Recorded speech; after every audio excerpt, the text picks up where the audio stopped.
Hey Crush, here are your weekly videos, Mondays. I'm not going to do any mobility stuff today, but I'm going to talk more about using bands for mobility as the week goes on. But today's workout's kind of confusing, so I'm going to talk about that a little bit and kind of go into depth and detail on the workout today. So today we're going to do some biking, and then we're going to do some wall sits and kettlebell deadlifts. So the way this is going to work is 3, 2, 1, go. You have 3 minutes. In the first interval, you have 3 minutes to complete. Guys, 30 calories on the bike. Ladies, 20 calories on the bike. Should you complete that before the 3 minutes, you have the rest of that 3 minutes to rest. And then immediately at the 3 minute mark, you'll have 2 minutes to do a 1 minute wall sit. And after the 1 minute of wall sit, 1 minute wall sit, you'll do 10 kettlebell deadlifts. You have one kettlebell per hand, 55, 35 for the weight.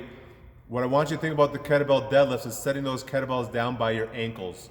The closer the weight stays to your body, the safer it's going to be for your lower back. We've had a lot of people complaining about their backs in here lately. If we have those kettlebells away from your body, if you're setting it by your toes, or even worse, away from your toes, that just adds more pressure to your lower back. So as you're doing the kettlebell deadlifts, it's not a heavy weight, but something to think about is putting those kettlebells down by your ankles.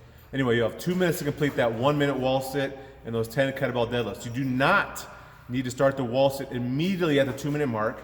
You just have that 2 minute window to complete 1 minute worth of wall sit and 10 quick kettlebell deadlifts. And then you'll rest a minute. Well, you have the 2 minute rest, and then at the 5 minute mark, the whole group will rest a minute. So you have 2 minutes to complete that. If you don't complete it, we're going to track that. We'll talk about that in a second. So at the 6 minute mark, 3 minutes for the bike, 2 minutes for the wall sit, and then 1 minute of rest for everybody. At the 6 minute mark, you'll have 3 minutes to complete 35 calories on the bike and 25 calories on the bike. So the bike calories are going to go up. Again, should you complete that biking in less than 3 minutes, you have rest. If you don't, at the 3 minute mark, you stop. You don't finish the calories, you stop. And then you have 2 minutes for 1 minute wall sit, same kettlebell deadlifts. The wall sits and the kettlebell deadlifts don't change. You still have 2 minutes to do that. Again, you do not need to start the wall sit immediately at 2 minutes. You just have 2 minutes to complete it to get it done.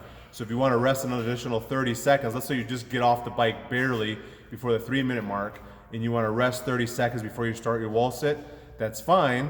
Do your wall sit and leave yourself 30 seconds in that 2 minute window because you rested 30 seconds.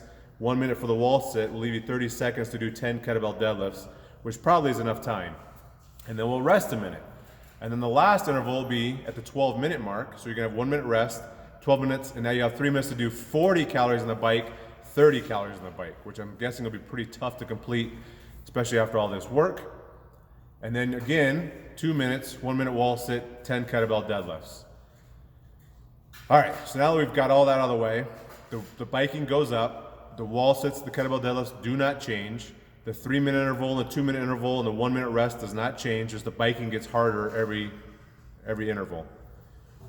If you failed to complete any of the bike intervals, so let's say at any of those 3 minute intervals you did not get those calories completed, you owe 10 burpees. Let's say you did not do any of those wall sits unbroken. If you did all 3 wall sits without taking a rest, you're fine. If you had to break them, which is allowed, let's say the third interval you did 45-second wall sit, had to stop, and then you shook it out for 5 seconds and did your last 15 seconds to equal the 1 minute, and then did your 10 kettlebell deadlifts. For that break in the wall sit, you owe 10 burpees. And if at some point, let's say you just barely get off the bike that third interval and you rest a whole minute before you do your 1 minute wall sit, well, therefore, you didn't complete the 10 kettlebell deadlifts in that 2 minute window, you owe 10 burpees.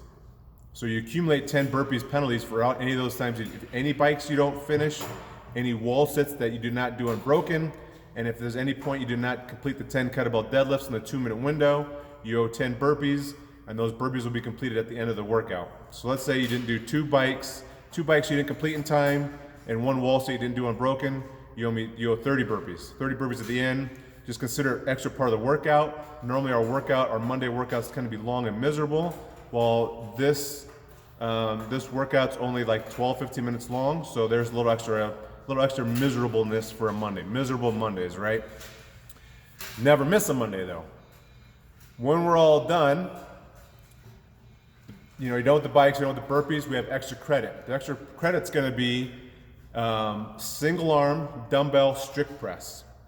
Sets of 10. So it's probably gonna be pretty lightweight because we're gonna do tempo. So think last week we did the tempo strict press where it's 1, 2, 3, and then a 3-second hold at the top, and then you brought it down. Today, we're gonna take a single arm, no weight in this other hand. I don't want you to counterbalance yourself. One dumbbell only.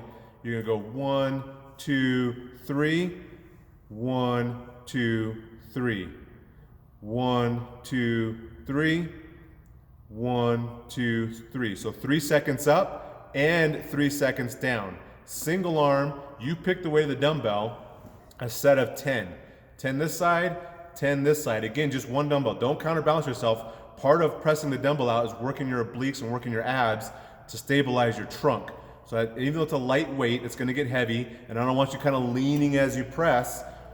Having that free hand will hopefully help you counterbalance so you're not leaning around and actually work your abs too. 3 sets of 10 per hand. Again, with that 3-second up, 3-second down, it's probably gonna mean you have to go pretty light with the dumbbells.